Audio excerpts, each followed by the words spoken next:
monde. Alors aujourd'hui on se retrouve pour une petite FAQ sur le thème du rangement. C'est une question qui revient très souvent et je dois dire qu'elle est plutôt pertinente. Bon, vos questions en général sont pertinentes, mais celle-ci, elle est particulièrement intéressante d'un point de vue où effectivement on ne peut pas imaginer en fait comment ça peut se passer concrètement. Et moi, pour avoir quand même vécu depuis longtemps en camping-car et avoir eu plein de choses, ça reste toujours un point de vigilance, un point d'amélioration, même après 6 ans de vie nomade à temps plein, et après avoir eu des enfants qui ont grandi, et tout ça, et tout ça. Le problème numéro un du camping-car, c'est le poids, c'est la place. Donc forcément, le rangement, il faut qu'il soit hyper optimisé, hyper organisé. Chaque chose ayant une place, et une place accueillant chaque chose. Moi, j'étais déjà comme ça avant, dans ma vie sédentaire. J'étais pas maniaque, mais j'étais une pro de l'organisation. Donc, ça m'a bien aidé pour le côté nomade. Parce qu'il n'y a rien de pire que d'avoir rangé un truc, mais de ne pas savoir où il est. Et dans un camping-car, quand tu cherches un truc et que tu sais pas où tu l'as rangé, ben ça peut vite devenir la merde parce que c'est pas forcément visible. Il y a plein de rangements dans un camping-car qui sont cachés sous les lits, sous les banquettes, dans la soute. Ça peut être dans des caisses à des endroits bien précis. Euh, Tellement pour vous dire que comme régulièrement je fais de l'agencement dans Gary, en plus moi quand je suis toute seule, j'ai moins d'affaires aux enfants. Quand je suis avec Eris ou qu'avec Anaka, pareil, les choses bougent beaucoup en fait.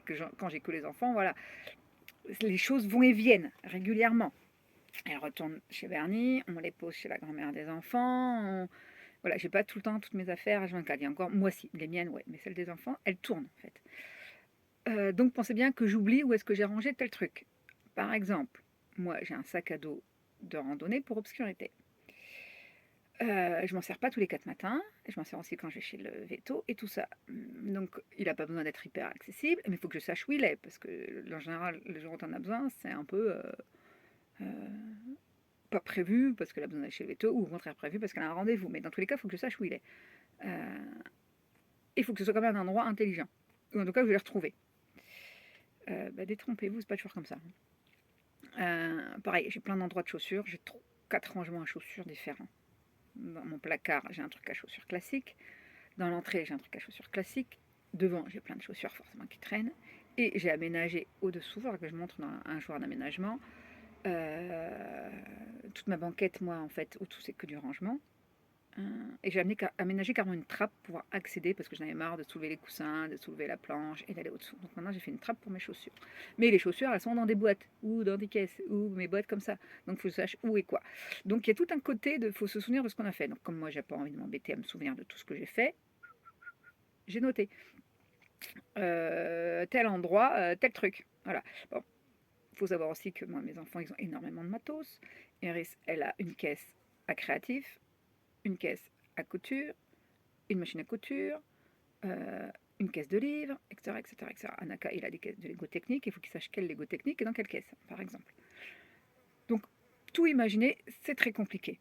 Donc, on a énormément noté les choses, et à chaque fois que je refais du rangement, à chaque fois que je fais de l'aménagement, je réfléchis à me dire, ah ouais, ça va rester là ou pas. Ouais, finalement, je ne suis pas servi tant que ça. Toi, moi, j'ai des livres de cuisine, tout à l'heure. Je m'en sers, ouais, à certaines périodes de l'année, plus que d'autres et tout, mais mine de rien, je veux qu'il soit quand même accessible. Donc j'ai fait en sorte qu'il soit quand même à un endroit accessible, pas le plus accessible possible que mes autres livres que j'aime avoir avec moi. Mais voilà, il y a vraiment une réflexion de se dire l'endroit où je le range, est-ce que, un, je saurais le retrouver facilement, est-ce que deux, je m'en sers souvent, est-ce que j'en ai vraiment besoin comme ça? Parce qu'il y a plein de trucs que j'ai, mais c'est plus parce que j'ai envie de les avoir avec moi, que je me sers pas tous les 4 matins. Moi j'ai comme plein de bouquins fétiches. Ils sont dans mon lit avec moi, donc le truc le plus accessible possible, mais je les ouvre pas. Mais ils sont là et j'en ai besoin. Et voilà. Les dernières, on a fait pas mal d'aménagements. On a accroché plein de nouveaux trucs, des vides-poches au niveau du lit des enfants, au niveau de, de la cuisine et tout, pour ranger les trucs comme dans mes marques qui traînaient. Par exemple, moi, il y a mes lunettes, mes produits à lèvres, mes limes à ongles, parce que moi j'ai toujours des ongles à me limer. Ça va être les crèmes pour les mains, les trucs qu'on a besoin d'avoir sous le coude tout le temps. La batterie portable pour les téléphones, la powerbank. Ce genre de choses, les trucs pour nettoyer les lunettes, ma boîte à crayons, mon bullet journal, voilà, il y a des trucs comme ça qu'on veut avoir sous le coude tout le temps. Parce qu'en camping-car, faut pas que ça traîne. Ça traîne, ça tombe, ça se casse la gueule, ça se casse et s'abîmer, voilà. Donc d'ailleurs, petit aparté par rapport à ça, les jolies images que vous voyez sur Instagram, sur de Van Life, sur Pinterest, quand tu vois la jolie corbeille de fruits, les jolis pots posés, machin, tu te doutes bien qu'au moindre virage, qu'au moindre petit coup de frein, qu'au moindre rond-point, parce que la France, champion de rond-point, tout ce monde-là se casse la gueule. Tu peux rien laisser quand tu roules. Moi, j'ai une planche à l'arrière au niveau de ma cuisine qui me permet d'avoir un rabat, d'avoir un beau plan de travail. Euh, c'est aussi l'endroit où je mets les affaires d'obscurité, ça bouffe et tout ça. Mais dès que je roule, tout ça, faut que ça descende, sinon ça se casse la gueule, c'est juste pas possible. Tu peux rien laisser sur un plan de travail nulle part. Mes tables, elles sont tout le temps vides quand je roule. Sinon, tout part en l'air. J'ai même mis des tapis d'ordinateur qui sont là, parce que là, ça glisse moins. Du coup, je mets des magazines dessus, je mets des trucs, mais dès que je prends des trucs un peu plus raides, ça tombe. Donc, ouais, le rangement, il est hyper important parce que tu as besoin que la place soit optimisée, mais surtout, c'est que tu n'as pas le choix si tu veux pas que tout tombe. Et encore, malgré ça, moi, des fois, j'ai l'affaire du leaderis qui va se casser la gueule parce qu'elle range pas tout le temps très bien ses affaires. Voilà. Ou le truc de salle de bain. Bon, c'est la salle de bain elle est à l'arrière, donc dès que tu te prends un truc qui fait gloum gloum, un peu un dodan comme ça, un peu costaud. Pourtant, moi j'ai aussi plein de bacs de rangement où tout est posé, mais il suffit qu'il y a soit trop. Ça va ouvrir les portes aussi, parce que c'est des trucs aimantés, et ça va faire en sorte que tout se casse la gueule. Donc c'est pour ça aussi que quand tu vois un dodan ou une route un peu défoncée, tu la prends à 10 km/h, parce que sinon tout part en live. Bref, ça c'était le petit aparté pour dire qu'un camping-car optimisé, il n'y a rien qui traîne. Rien, t'y rien, t'y rien. Moi aussi j'ai plein de trucs quand je suis là, je fais des vidéos parce que là je vis dedans. Mais quand je roule, tout est rangé. Euh, et tout est rangé intelligemment. Ça, je crois que ça va être mon nouveau mot, le bon sens. Il faut avoir des choses qui sont légères à ranger, qui sont utiles. Bon, moi, tous mes vêtements, tous mes sous-vêtements, par exemple, les sous-vêtements, les collants, je mets tout le temps en jupe et en robe, donc j'ai une tonne de collants, les gros pulls, les draps, tout ça sont des trucs zippés, aspirables. J'ai un petit aspirateur qui me permet de les aspirer, mais mon temps, on sait tous, ça ne dure pas des années, donc voilà, voilà.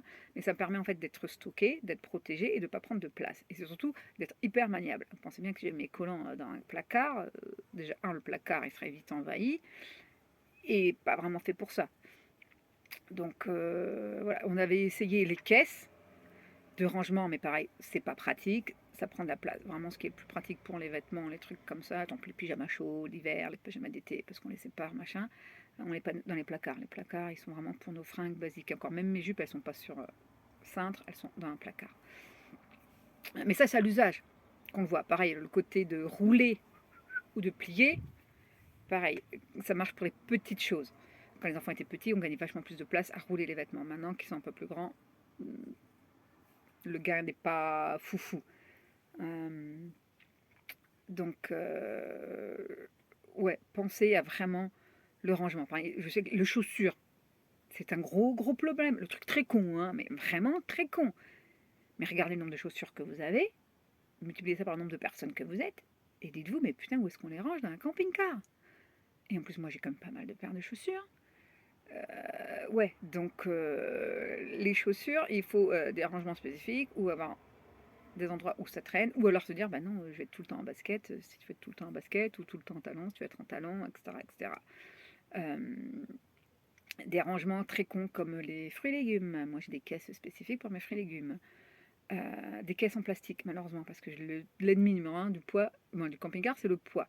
Donc, tu ne vas pas prendre des jolies caisses en bois, c'est très bien, c'est très joli, mais c'est plus lourd que le plastique. Voilà, comme pour la vaisselle. Il y en a qui me disent: «Ah mais quand même du plastique». Ouais, déjà le plastique, ça casse pas et c'est léger. Parce que, j'ai des verres, mais mes verres je les change quand même régulièrement parce qu'ils pètent. J'ai des tasses, mes tasses non, j'y fais quand même gaffe. C'est moins fragile que des verres.